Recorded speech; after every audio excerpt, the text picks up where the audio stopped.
Hello বন্ধুরা, খেপিমাছ sound ভাড়া যাচ্ছে আজকে ধনেখালি। কালকে রোড শো, কালকে কালী পুজো আছে, রবিবার রোড শো কম্পিটিশান আছে। যারা যারা দেখতে চাও সেটা চলে যাবে।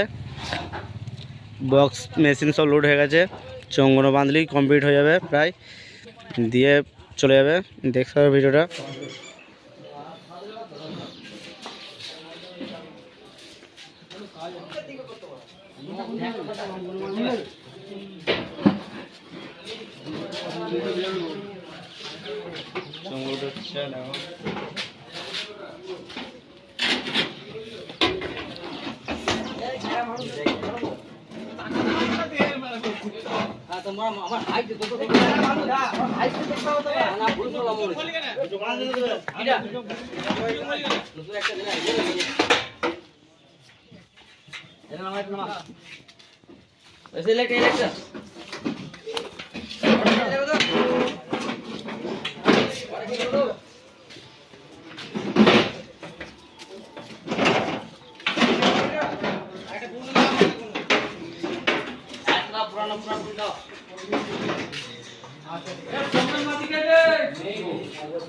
পুরানো